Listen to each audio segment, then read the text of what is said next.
Hadirin hadirat yang saya muliakan serta pemirsa dimanapun berada. Selanjutnya, kriteria kepemimpinan yang dimiliki oleh Rasulullah SAW, saya kira kita sudah hafal semua, yang biasa disingkat dengan STAF ya, 4 huruf itu. S-T-A-F. Siddiq, tabligh, amanah, fatonah. Jadi 4 huruf. Biasa disingkat dengan STAF. Siddiq. Siddiq itu selalu berkata jujur. Maksudnya tidak pembohong. Jangan memilih pemimpin yang banyak sekali janji-janjinya. Jadi pilih pemimpin yang jujur, yang benar. Nah, terus gimana caranya untuk mengetahui kepribadian orang kalau baru calon ya, baru caleg misalnya. Bagaimana bisa mengetahui? Saya kira pertama tadi kan pilihlah yang sekampung dengan kamu, yang sedaerah dengan kamu. Otomatis kalau dia tetangga kita, kalau dia sekampung dengan kita, maka kita tahu dia ya jejak jejak-jejaknya itu kita tahu. Apalagi jadi mohon maaf ini ya. Mohon maaf kalau misalnya ada yang sudah pernah menduduki satu jabatan, baru mau lagi dipilih berikutnya, barulah di situ menebar janji lagi kalau saya terpilih begini. Kan bisa dikembalikan. Selama ini apa yang kau lakukan misalnya kan? Ya, apa yang kau lakukan selama ini? Sekarang baru lagi kamu berjanji, kalau saya terpilih saya akan begini. Ya, misalnya kalau saya terpilih saya akan tuntaskan kemiskinan, saya akan sejahterakan rakyat. Nah lama itu di situ satu periode ini misalnya kan? Iya. Seperti itu. Jadi siddiq ini yang pertama ya, siddiq, jujur. Memiliki sifat jujur ya. Jujur itu adalah karakter. Jujur itu bukan sesuatu yang direkayasa, bukan sesuatu yang dibuat-buat. Tapi itu adalah karakter seseorang. Orang yang terbiasa jujur, maka dia dikenal sebagai orang jujur. Kenapa? Karena terbiasa jujur. Sehingga melekat sifat itu pada dirinya. Karena sudah melekat, maka semua orang yang mengenalnya, dia itu jujur.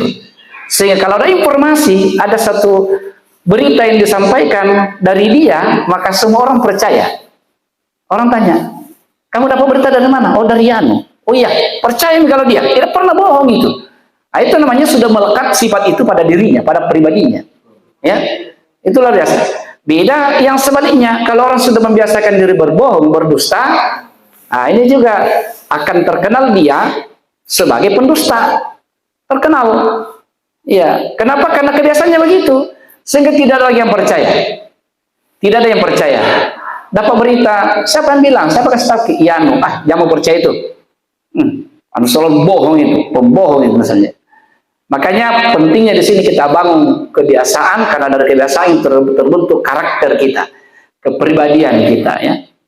Siddiq. Yang kedua adalah tabligh. Tabligh itu artinya transparansi.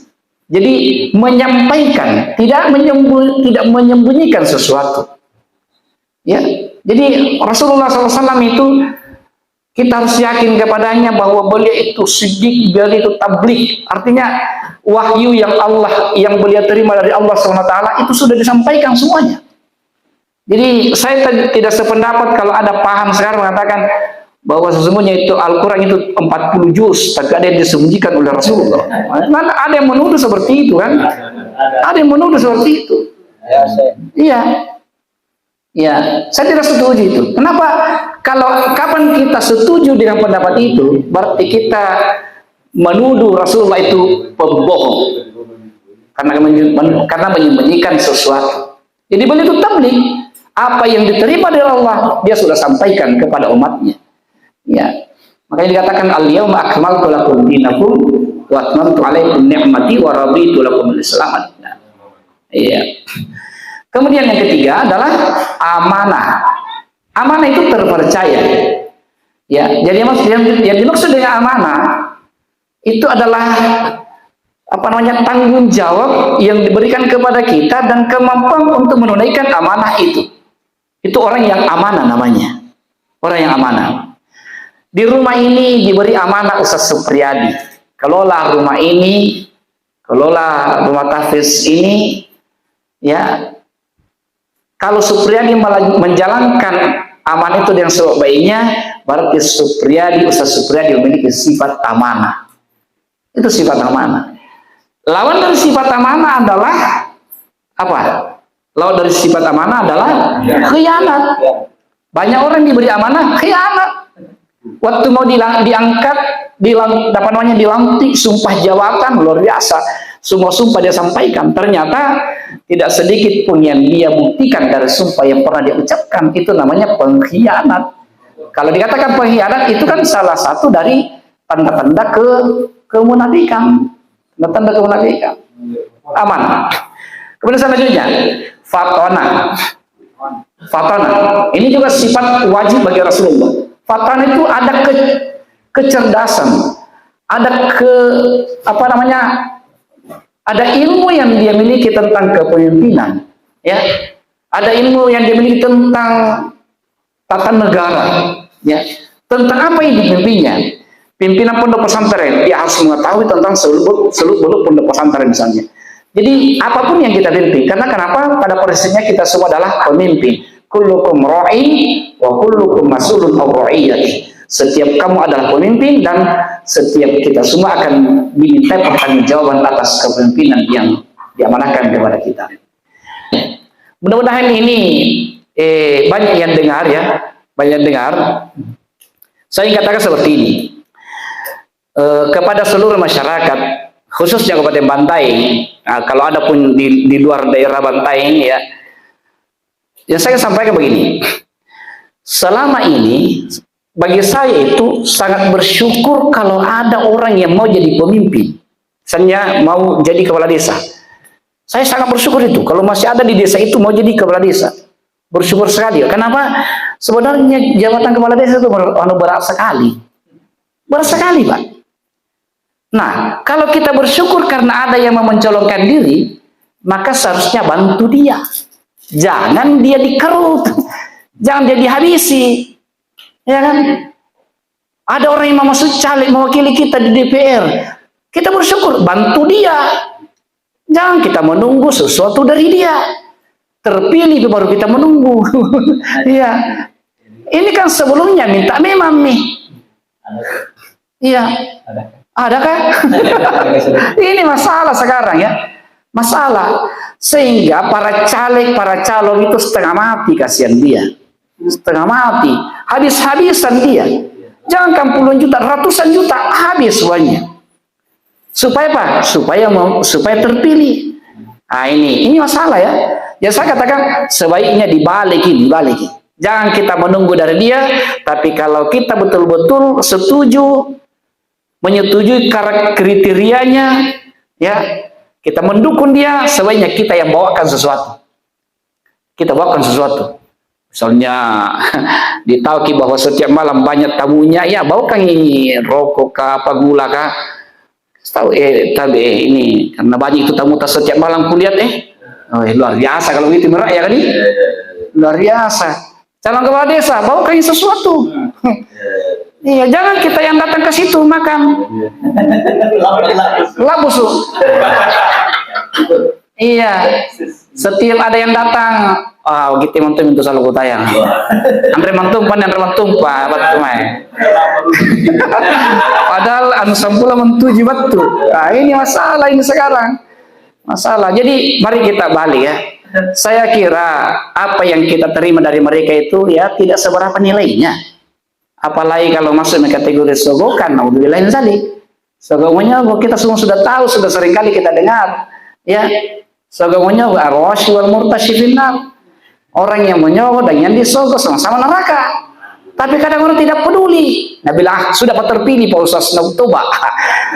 Saya katakan gue, yakin ki bilang panjang murtad sampai dilantik. Siapa tahu sudah ki menyogok belum dilantik, meninggal lagi. Ini masalah, ya. Ini masalah. Jadi ini yang perlu barangkali kedewasaan bagi kita masyarakat. Jangan lagi kita membiasakan yang seperti itu, ya. Jangan membiasakan, ya, selalu menunggu sesuatu baru mau memberikan suaranya. Makanya pemilih harus dewasa, mengetahui siapa yang akan dia pilih. Ya, tadi sudah saya sampaikan kriterianya, siddiq, tabligh, amanah, khatonah. Kemudian juga di akhir surah atau bahasa sudah sampaikan juga bagaimana Rasulullah SAW ya pribadinya sebagai pemimpin umat itu luar biasa. Dan bagi kita juga yang akan memilih seharusnya ya dewasalah dalam memilih, dewasa dalam memilih. Kita harus yakin bahwa kita memilih karena Allah, karena kita ingin beribadah dengan tenang, kita ingin bermasyarakat dengan tenang, dengan tentram. Makanya semua kuncinya kembali pada diri kita masing-masing sebagai pemilih. Saya kira untuk sementara ini dulu yang saya sampaikan, semoga ada berkahnya. Saya mohon maaf kalau ada hal-hal yang kurang berkenan yang saya sampaikan. Saya menyadari bahwa saya bukan pakarnya ini. Mungkin salah undang ya. Saya bukan pakarnya berbicara tentang ya bagaimana memilih pemimpin yang ideal. Saya demikian. Satu hal lagi saya tambahkan bahwa seorang calon pemimpin dilarang ambisi meminta jabatan. Dilarang. Itu ada larang keras dalam hadis Rasulullah SAW. Orang yang ambisi meminta jabatan, ya saya bacakan ya. Ini terjemahan hadis dari Abu Musa al-Asy'ari, katanya, aku pernah masuk ke rumah Nabi SAW bersama dua orang sepupuku. Lalu salah seorang di antara keduanya itu berkata, ya Rasulullah, berilah aku tugas, ya, dari sekian tugas yang Allah berikan kepadamu ya Rasul. Ya. Kemudian orang kedua pun berminta seperti itu, bertanya kepada Nabi seperti itu. Artinya minta juga jabatan. Maka Rasulullah bersabda, demi Allah, saya tidak akan mengangkat seorang pun untuk memegang tugas atau jabatan terhadap orang yang ambisi terhadap jabatan itu. Jadi Nabi tidak mau mengangkat menjadi pejabat orang yang meminta jabatan.